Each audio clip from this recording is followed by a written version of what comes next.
ایک زمانے میں عراق اور شام میں داعش 70 لاکھ سے زیادہ افراد اور 1 لاکھ کلومیٹر زمین پر قابض تھی۔ اپنی شکست اور زیر قبضہ علاقے ہاتھ سے نکل جانے کے بعد سے یہ تنظیم اب ایک وسیع پیمانے کی جنگ نہیں لڑ سکتی، لیکن اس نے بم دھماکوں اور چھوٹے حملوں کے ذریعے مقامی آبادی کو دہشت زدہ کرنا بند نہیں کیا ہے۔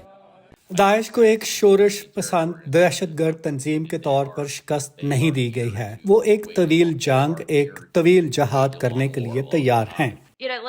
Foundation for defence of democracies کے ٹام جازلن کا کہنا ہے کہ عراق اور شام میں ایسے شواہد موجود ہیں کہ داعش افریقہ اور افغانستان میں اپنی زیادہ فعال اتحادی تنظیموں کی سربراہی کر رہی ہے۔ اقوام متحدہ کے مطابق افغانستان میں اب یہ گروہ جنگ زدہ ملک کے ہر صوبے میں پھیل چکا ہے۔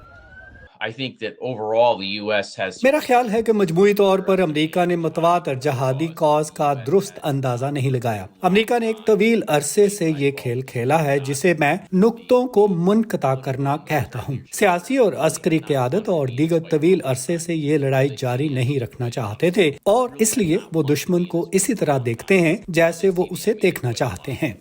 سابق صدر براک اوباما نے ایک بار عراق اور شام میں داعش کو جے بی یا جونیئر یونیورسٹی ٹیم کہا تھا، لیکن پھر بعد میں ان کا مقابلہ کرنے کے لیے انہوں نے ہزاروں فوجی بھیجے۔ اور سابق صدر ڈونلڈ ٹرمپ نے 2 بار شام سے تمام افواج کو نکالنے کی کوشش کی، پھر دہشت گرد تنظیم سے لڑنے والے شامی اتحادیوں کی مدد جاری رکھنے کے لیے انہیں فوجیں واپس بھیجنا پڑی۔ عراق اور شام میں دولت اسلامیہ کے خلاف لڑنے والے بین الاقوامی اتحاد کا کردار اور امریکی فوجیوں کی تعداد وقت کے ساتھ ساتھ کم ہو گئی ہے۔ آج اس مشن کو بہت کم کر دیا گیا ہے۔ گزشتہ 24 مہینوں میں امریکی فوجیوں کی تعداد میں 67% سے زیادہ کمی آئی ہے۔ عراق میں تقریباً 2500 فوجی حساس معلومات کے تبادلے اور آپریشنل منصوبہ بندی کے ساتھ عراقی افواج اور کرد فورسز کی مدد کر رہے ہیں، جنہیں پیشمرگہ کہا جاتا ہے، جبکہ شام میں تقریباً 1000 امریکی فوجی شامی ڈیموکریٹک فورسز کی مدد کر رہے ہیں اور اہم بنیادی ڈھانچے کو محفوظ بناتے ہوئے داعش کی باقیات تلاش کر رہے ہیں۔ کونسل آن فارن ریلیشنز کے ایک ملٹری فیلو کرنل مائلز کیگنز 3، جنہوں نے داعش کو شکست دینے کے لیے عالمی اتحاد کے ترجمان کے طور پر کام کیا، ان کا کہنا ہے کہ جن علاقوں میں امریکی افواج شام میں شراکت دار ہیں، وہاں دہشت گرد گروہ علاقے پر قبضہ کرنے یا بڑے حملے کرنے سے قاصر ہیں۔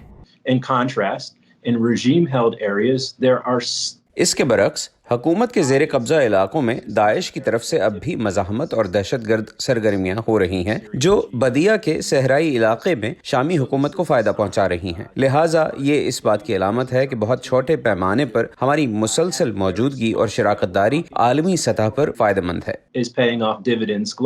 داعش کی علاقائی شکست کے بعد سے سب سے زیادہ تشویشناک مسائل میں سے ایک بڑی تعداد میں جنگجوؤں اور ان کے خاندان کے افراد کو پرہجوم حراستی کیمپوں میں زیر حراست رکھنا ہے۔